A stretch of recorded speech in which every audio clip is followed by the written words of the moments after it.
É uma satisfação estar aqui gravando essa aula para o primeiro curso de agente comunitário de saúde do projeto de extensão Comunidade Saudável do programa Boa Vizinhança da UFJF.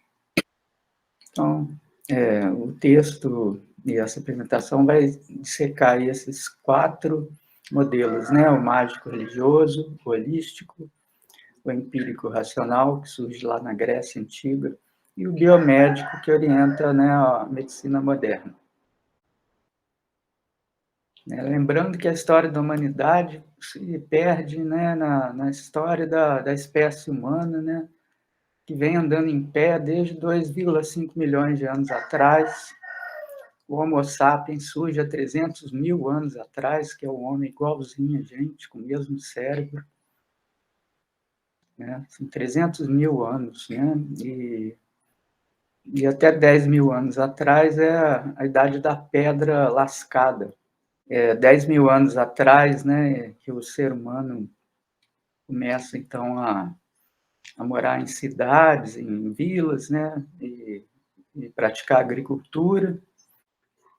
Então, a explicação sobre as doenças e sobre, né, que adivinha, às vezes, secas, né, e pestes, né, que eles ainda consideravam e tentavam resolver essas coisas através de rituais, até de sacrifícios humanos.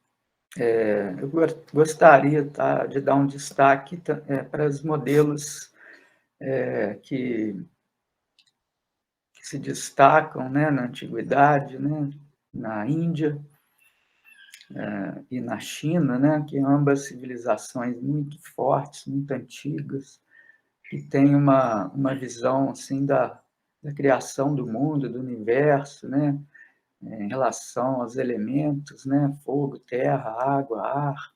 A gente percebe isso até mesmo no Gênesis, né? E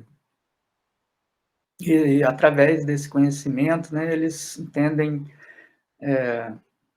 a saúde, né, também como dependente da composição que a gente tem no nosso próprio corpo, né, de elementos, fogo, terra, água, ar.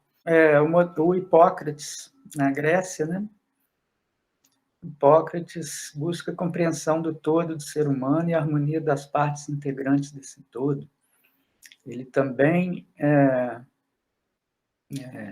compartilha, né, com esses modelos holísticos da medicina chinesa, ayurvédica, né, que a doença seria resultado do desequilíbrio dos elementos da natureza, água, terra, fogo e ar, em nosso corpo.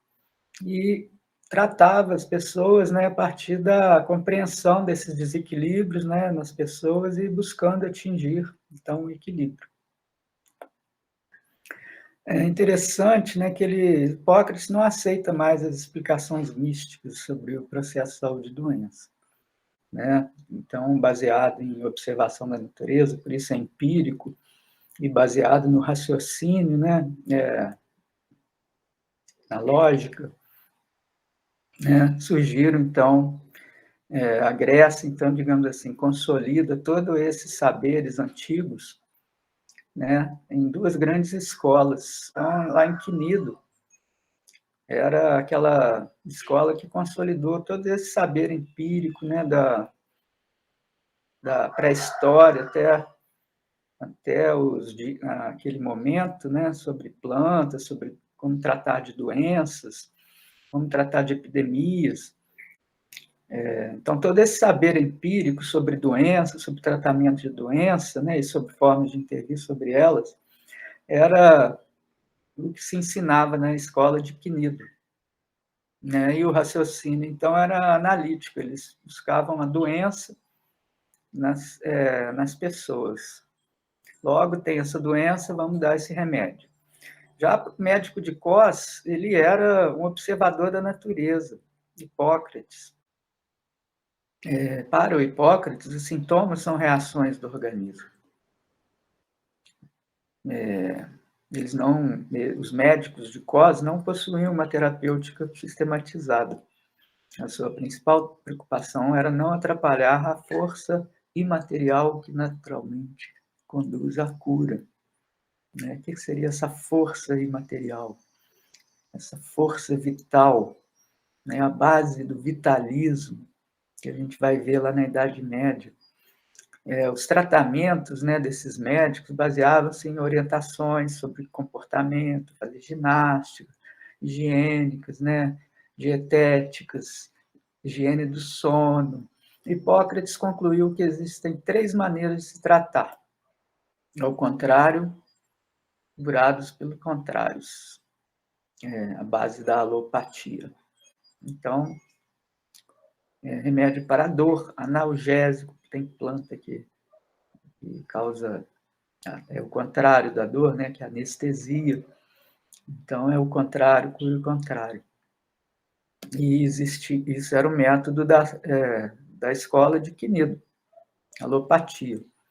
Essa é a homeopatia. Então, aumentar a imunidade, aumentar a reação que o organismo dá uma substância que simula a doença, semelhante à doença, né? E então fortalece o organismo, porque ele confia que existe uma força natural de cura que pode ser estimulada, né?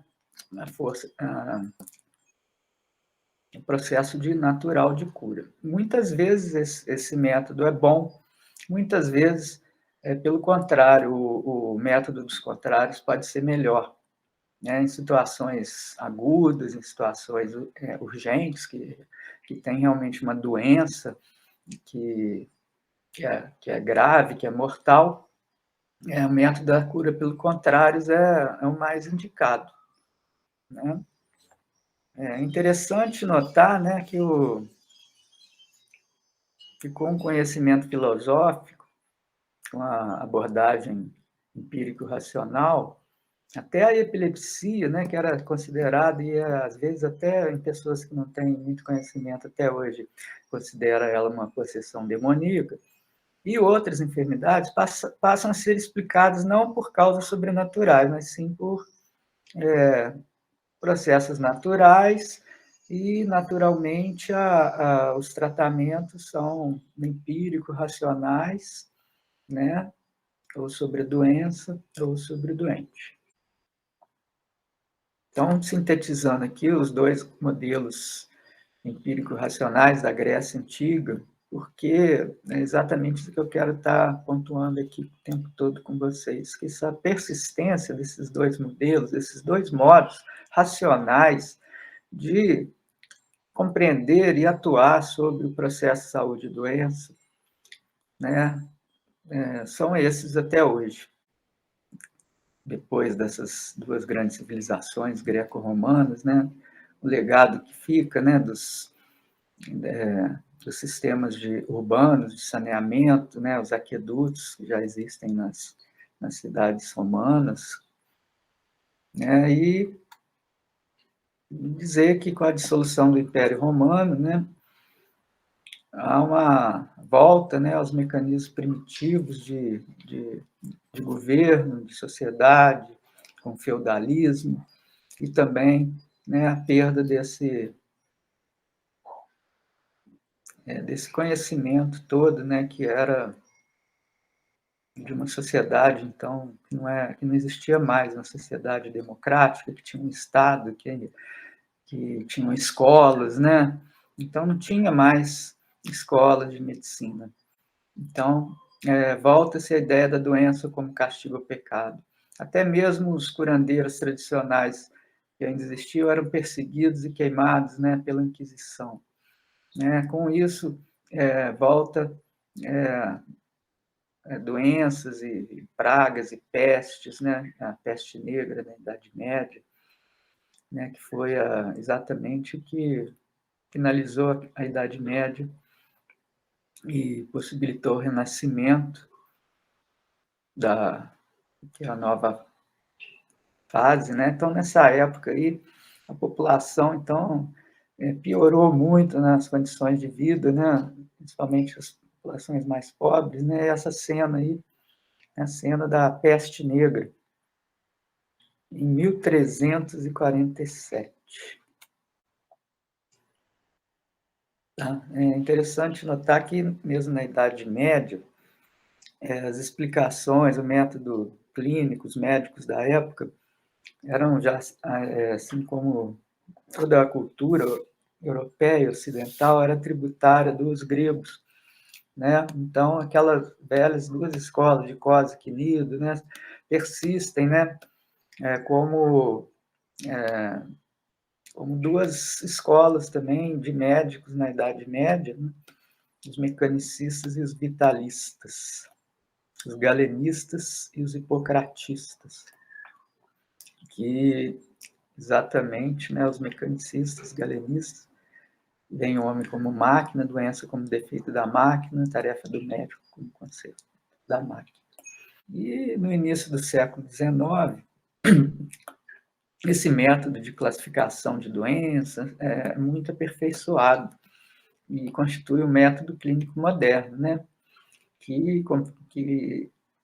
nas escolas francesas começavam a focar sua atenção no exame físico, né? Estimulados pelo desenvolvimento dos instrumentos que apareciam, né? Que eram inventados, o estetoscópio, o aparelho de pressão, o oftalmoscópio.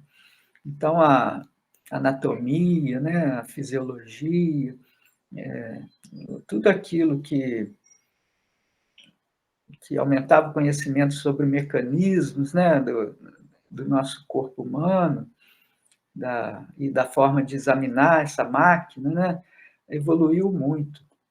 Né? Então, a própria anatomia patológica, né, que estuda os órgãos, anatomia estuda os órgãos saudáveis, anatomia patológica estuda os órgãos doentes. Né? Então, interpretar em termos de doenças específicas evoluiu muito no século XIX, preparando exatamente o campo para a medicina do século XX, mecanicista. Mas até o final do século XIX, né, os modelos explicativos e de intervenção eram os mesmos do tempo de Hipócrates. Isso que foi colocado, né, como resposta do século XIX na medicina social, que impulsionou a melhoria das condições das cidades na Europa naquele momento. Diferente do que aconteceu, por exemplo, com a resolução das endemias aqui no Brasil no século XX, como a tuberculose, como a febre amarela e a peste, né, que na verdade inaugura a entrada da saúde pública moderna no Brasil. Esse slide aqui é muito interessante porque ele mostra direitinho a influência tanto das medidas tomadas no século XIX, né, da medicina social, sobre a mortalidade da tuberculose em Londres. Então, desde 1838, né, eles têm as estatísticas de população e mortalidade, né, e a taxa de mortalidade por tuberculose já vinha caindo, né, muito antes até da identificação do bacilo da tuberculose, né, e continuou caindo, porque a identificação do bacilo ainda demorou muito tempo até se desenvolver um antibiótico e a vacina. A descoberta do bacilo apenas referendou, né, as medidas que já vinham sendo tomadas, né, de evitar o contágio, que não eram, não nasceram a partir de Pasteur, né, elas já existiam, né, distanciamento social, essas coisas, já deve ter tido muita pandemia em tempos antigos, né? E as explicações eram místicas, eram baseadas na teoria dos miasmas, mas as medidas, né, higiênicas, né, as medidas de promoção da saúde, né, de melhoria das condições de vida, sempre existiram e em determinados momentos na história o Estado aplicou-as com muita eficiência.